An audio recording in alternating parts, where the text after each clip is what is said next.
Hello and welcome to another episode of the E-commerce Coffee Break. Did you know that 1 of 4 adults in North America and Europe have a disability that impacts major daily activities? In the US, disposable income for adults with disabilities is about $485 billion a year. In 2022, 77% of all web accessibility lawsuits involved e-commerce sites. So you already see web accessibility can be complex. It's a huge topic. Not enough e-commerce store owners look into this topic, and you should know about it because it can also involve fines, or even you can be sued if you're not doing this the right way. So this is a topic we want to talk about today. With me on the show as an expert, I have Bet Hannon. Bet grew up in a retail family, learning to make change to customers at age 6 in her grandparents' corner grocery. She founded a digital service agency in 2008, and over the last 5 years, she and her team have increasingly specialized in website accessibility and e-commerce. They rebranded the Accessor card last year, and they delight in helping merchants of all sizes find ways to make their websites work better for people with disabilities. So let's welcome Bet to the show. Hey, Bet, how do you do? Hi, Klaus. Good to be with you. But we're talking about a very important topic here today.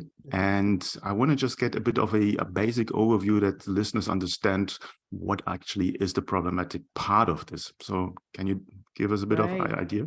right. So I think sometimes people just don't even think about, folks with disabilities using websites. And so we want to make sure that if people have a disability, that they're able to use your website. There are a lot of laws in various countries around human rights laws around making your website accessible. So, for instance, if a person is blind, they might use a tool called a screen reader that will read out loud to them not just the text that's on the page, but sort of some of the code and things that are behind the images. For example, it'll describe the images and the link text. If a person has mobility disabilities, so they can't use a mouse like most people can, they would use keyboard navigation. They might have an accessibility device. So, like Stephen Hawking, when he was most paralyzed, had a little sensor on his glasses that he could move his cheek and he could just navigate through websites with that. So, those are just two, but we begin to talk about things like color blindness. If you're using colors in ways that make it difficult for people, or if you're using people with reading disabilities, and at a certain point we begin to optimize even for things like people who have anxiety and depression. Right? Is your checkout process so convoluted that it might make people anxious and they leave and abandon the cart? So all kinds of ways that we can begin to talk about optimizing your website. And the nice thing is, when you begin to optimize and you begin to consider users that have disabilities, you really make the experience better for everybody, right? So it's not just the person that has the disabilities, but then you make it better for the person who has a wiggly baby on their hip while they're checking out, or the person on their phone in bright sunlight. All of those things can begin to impact, be improved when you talk about accessibility. Yeah, we already see that's a huge percentage of the population. We're not talking Yeah, about a few people, we're talking about millions and millions of people, and people yeah, with disposable income. So people who go online, awesome. who Yes, shop, and some of them, it's the only way to shop. yeah, So we yeah, want to make it as easy as possible. Now, that's talking right. about Shopify, about online merchants, they will say, but I have a theme, I have a template that I'm using. What can I do? Because I'm limited. And I think there's a lot of different angles that you can approach this topic. Right. And so some of the things that you can do have to do with things like color contrast, right? So you're choosing colors that are a part of your theme, and you want to make sure that they're one of the accessibility, compliance pieces has to do with enough contrast between like the text on a button and the button background color, right? That it needs to be readable. And you know, I won't make too many assumptions, but you and I have a little bit of gray in our hair, right? And we're starting to do those, looking at things, or the small print is starting to be harder to read. So some of that has to do with, you can certainly deal with some color contrast. You're right. There are some limitations about how you can do that. You can make some better choices on Shopify than others. And we try to help the Shopify platform when we can know that there are issues and help them sort of make those better for folks. But a lot of it has to do with choices of colors, choices of fonts, making sure your fonts are large enough, making sure that you're putting things in a we call it a semantic way, right? So that if you have a long product description page, for example, that you're putting in your headings, right? You're using H tags in a proper way. And it's not just to pick, bigger text or a different type of text or a bolded text, right? It's not so much about the style of the text, but it's that people often will, for example, a blind person, when they're navigating a page, they have a tool that they use a keyboard, and they might say, read me all the H2 tags on this page so that they can get a big overview of what's on the page, or all the H3 tags. And so you want to make sure you're putting those, nesting those properly, and you don't skip any, right? So you have H1 is always the page title, and then you have H2 is all the major points, and then the H3 is underneath, and the H4s. And so you don't skip from an H2 to an H4. And so those kinds of things are really in the ballpark for the person who's creating the website.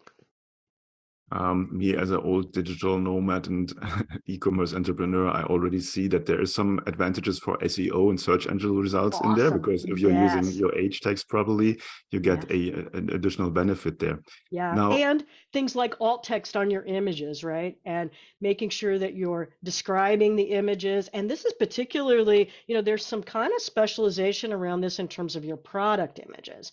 So, for example, you don't want to just simply put the same alt text on every view of the product, right? You would want to make sure that you're describing things a little differently, and all of that's going to help boost your SEO as well, right?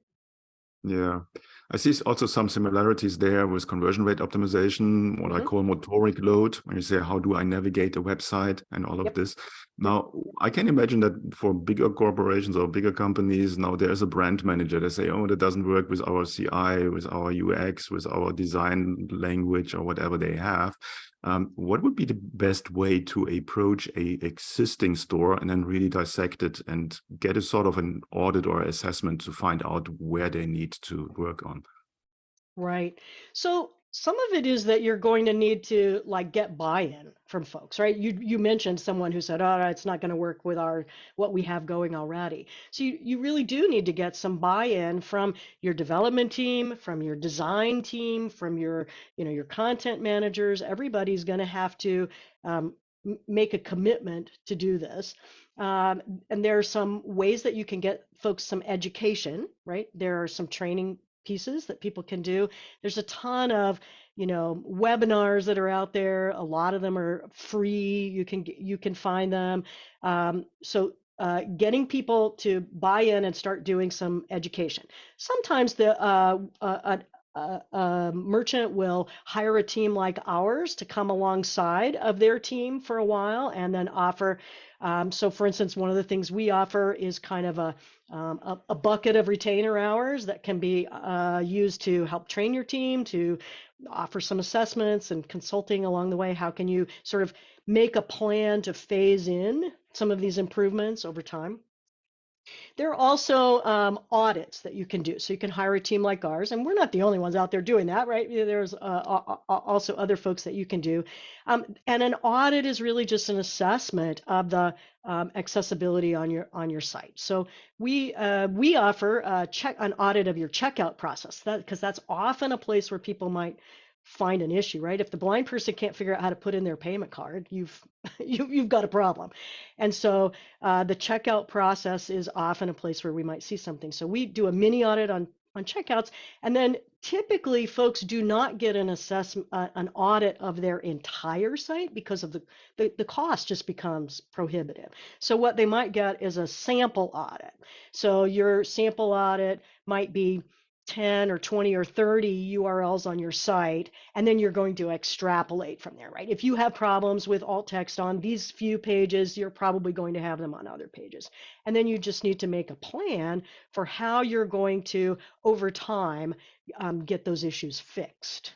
Right. And so some things may be easier for Shopify owners to fix than others. So for instance, we know that there is one checkout option where you have like a 2-column option for checking out. And at the bottom, the person starts on the left side, and they're filling that out, and you get to the bottom and it says go to shipping. And then the coupon code is over on the top of the Mhm. right side. And um, if you're reading that page in a screen reader, it actually goes past that button and down into the footer to the privacy policy and all before it goes back over into that second column. And so right now, that's a limitation of the platform. And so if you just choose to do a regular one-page checkout instead of the two column, right, a one-column checkout, then you've solved that problem. So there are sometimes, you can make different choices in the platform that will help you be more accessible. Okay. I want to take one step back because we Sure. mentioned in the beginning that you can be sued or fined if you're Yeah. doing it wrong. It's a little bit where you are in the world. Yeah. Can you talk me through how that starts, what's Yeah. happening there? Yeah, so lots of places in the more developed world, industrialized world, have laws on the books. So if you live in the EU, if you live in the UK, if you live in Japan, Australia, New Zealand, those places have laws that you need to comply, and they typically are part of more broad human rights laws, but they include digital accessibility as a part of that. And those are going to vary widely, and some of them are really just coming on board. So, for example, we've worked with a number of folks in Canada, and things that are there's not a ton of enforcement quite yet, but that's coming. We know that that's coming in 2024, 2025, 2025 in the EU. There's going to be a lot more enforcement kind of things beginning to come. It's a little bit different in the US. There's not really any explicit digital accessibility law. What happens is that we have the Americans with Disabilities Act that was signed in 1990, so way before websites were really a part of everyday life. But that law was written, it was intended to, keep evolving as, the world evolves. And what has happened for us over the last 10 to 15 years is increasingly we get lawsuits. We Americans are much more litigious about these things, right? So the government hasn't really said until this last year said that ADA, the Americans with Disabilities Act, applies to websites. They did say that this last year, but we've had these lawsuits that have had a little bit of mixed results. But generally speaking, the entire kind of movement is yes, it applies to websites. If you are government, if you have anything to do with any level of government, everything from federal down to the tiniest little town, your website has to be accessible. If you get any money from the federal government, if your education, your website has to be accessible. If you get any money from the federal government, any grants, any federal programs. So we, for instance, worked with an organization that got a grant from the Centers for Disease Control, right? They had to be accessible as a part of their contract. Um, then when you move into things like e-commerce and anytime there's interactivity, right? Somebody's creating an account, you get public things like banks and other things. Clearly, those have to be accessible. We start getting a little more gray area. If it's really just a brochure website, for a pest control service that just has a phone number, right, or an email address, it's a little less clear whether that has to be accessible, but clearly the movement is toward everything needs to be accessible. And there's just a ton of lawsuits. They've been going up every year. There were more than 4,000 last year in the US, and 77% of those were as you mentioned in the intro, right, e-commerce sites. So e-commerce where there's a lot of user interaction do require that there's some accessibility. So it's just really smart. Now that does not even count the very first thing that might happen to someone in the U.S. Is that they might get what's called a demand letter. And this is just a letter from an attorney that says my plaintiff is going to sue you. And they can look really spammy and, not very professional sometimes. And it's really easy to just chuck them in the garbage because you think they're a kind of a junk mail thing. And what happens is that if you don't reply to that letter, the next step is that you get a summons to go to court, right?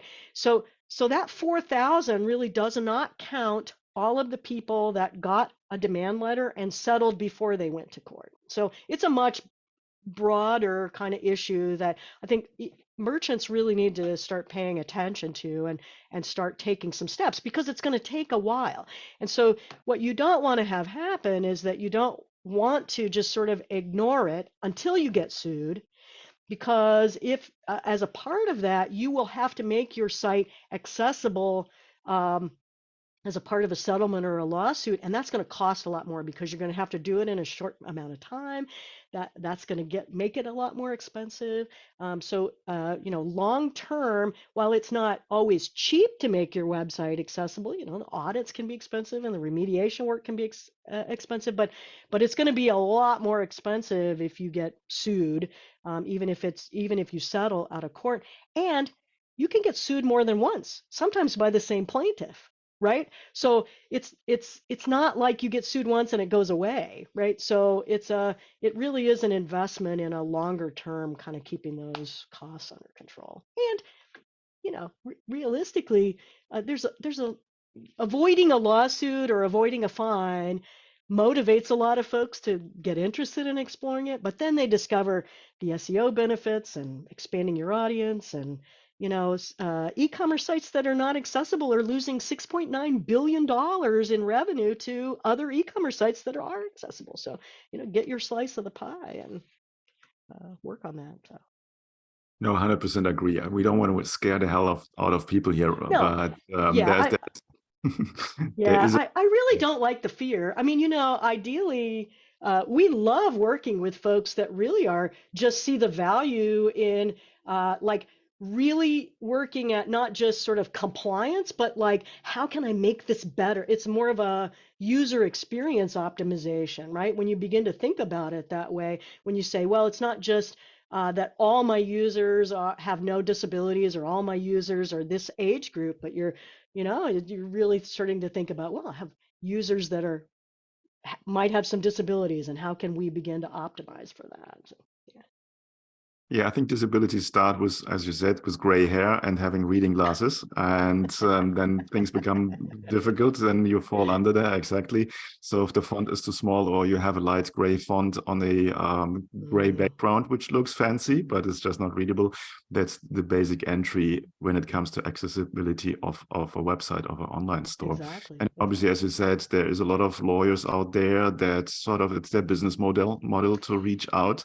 And not only in the US, that's also in Europe, and you just be one step ahead of them. So you don't want to be a victim for them. Yeah, and the unfortunate thing is in the US, there are these, it's almost like a predatory thing, right? There'll be one attorney and one plaintiff, typically a blind person, but they'll sue hundreds of people, right? And so they just see it as like you said, a business model. And that's unfortunate, but it is what's driving the concern for accessibility, is really kind of trying to deal with those kind of lawsuits that are coming from every angle. Yeah, I think by now we should have convinced our listeners and viewers that this is a very important topic.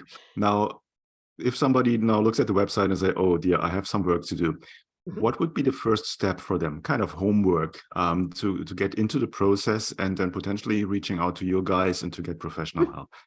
Yeah, I would say, there are 2 or 3 things that are really basic low-hanging fruit for accessibility. One is color contrast, like you mentioned, right? And there are some We have some great posts on our blog at accessicart.com about some of these basic check kind of things, or how to do things, kind of DIY items. So checking your color contrast, that's an easy kind of low-hanging fruit.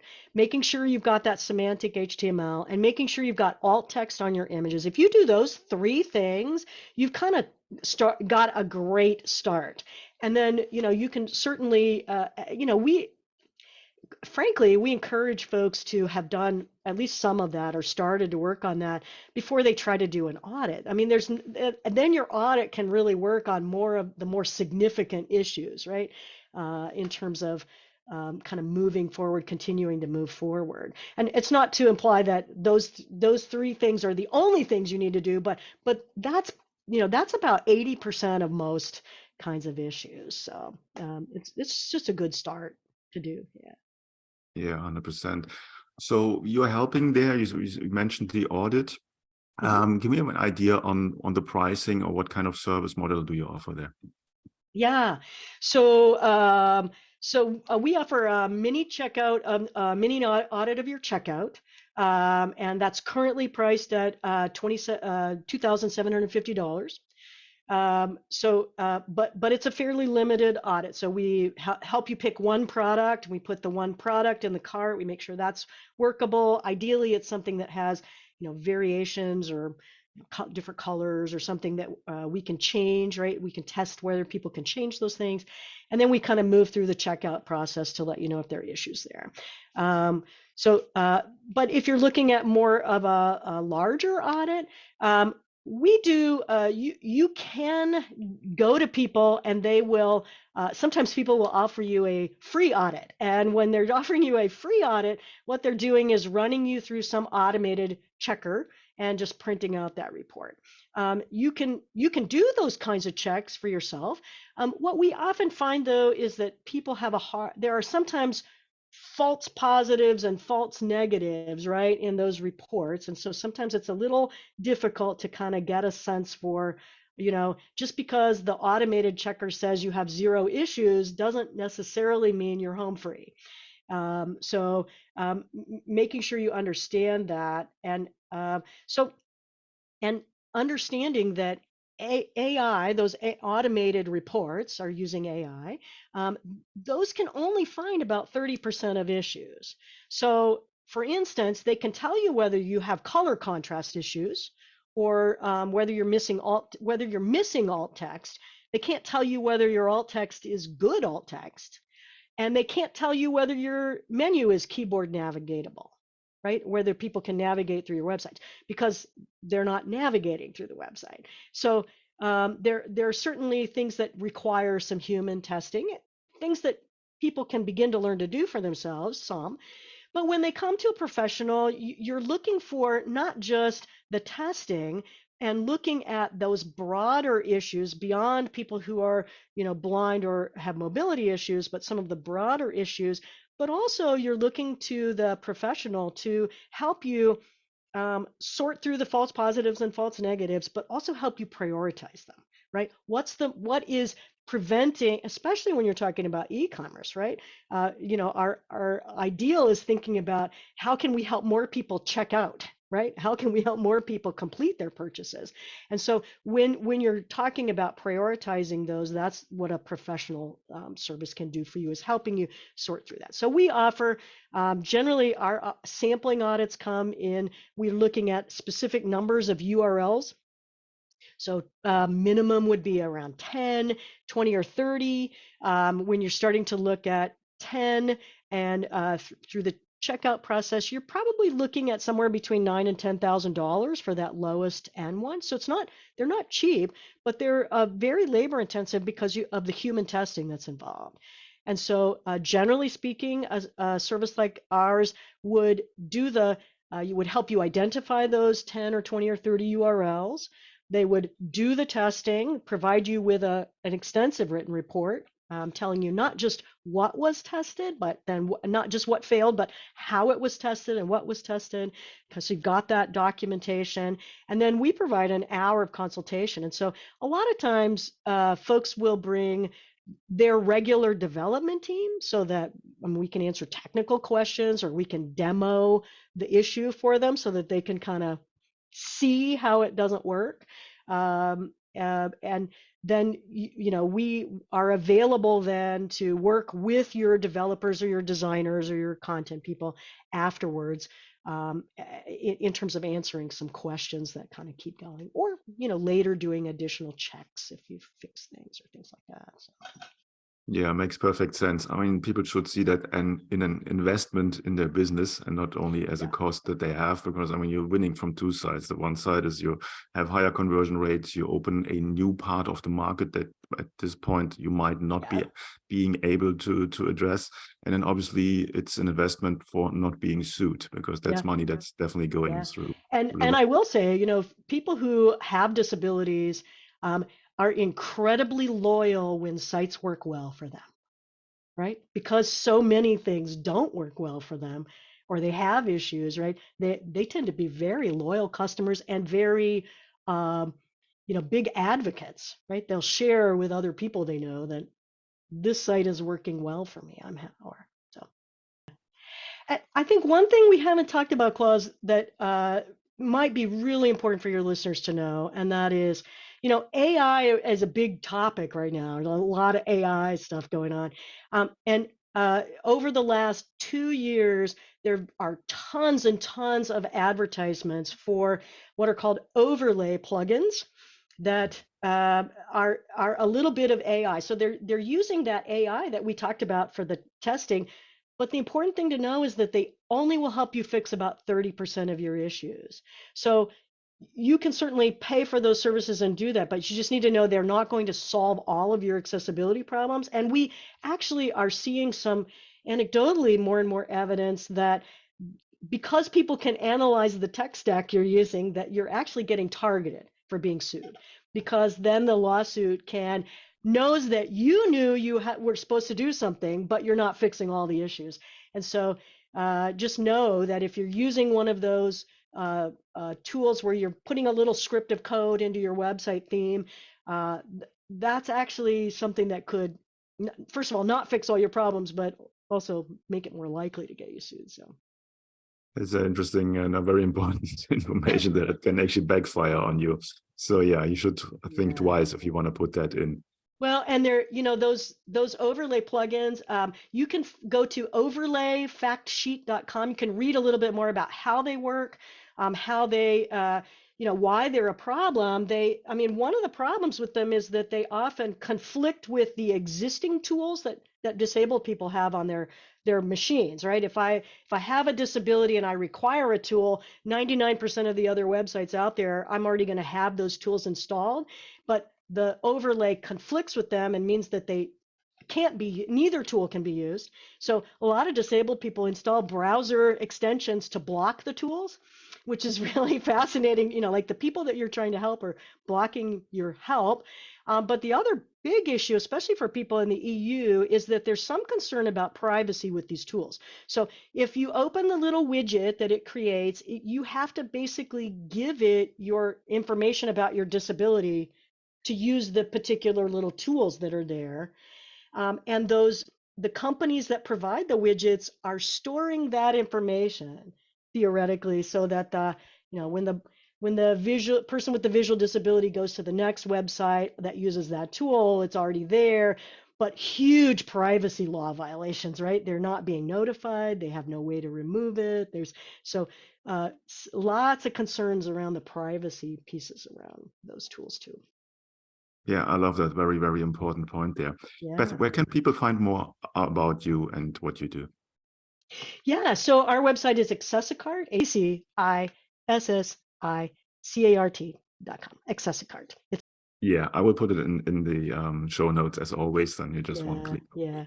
Okay, there's a lot of golden nuggets there. I think our listeners need to listen twice to this episode to get all the info out that they need to get started there. But thanks so much for giving us all these insights. I really appreciate that. And have a great day. Thanks. Bye-bye. Bye. Hey, Klaus here. Before you go, I would like to invite you to become part of the e-commerce merchant pro community to get actionable advice from other Shopify merchants who already have achieved what you are aiming for. Our community is a safe place to actively grow your online retail business with the support of the most amazing and helpful group of e-commerce entrepreneurs behind you. Running a Shopify business is tough. Don't do it alone. Join us now. You will find the link in the show notes. Also, if you think your online store has conversion or marketing issues and you would like to have a fresh set of eyes on your business, then drop me an email at klaus@klauslauter.com and let me know a little bit about your business. It might be beneficial for you to have me look over your store, offers, emails, and ads, and get an unbiased outside perspective and guidance to help you make most of your online business. Thank you as always for tuning in today. I appreciate you. Until next time, and I talk to you soon.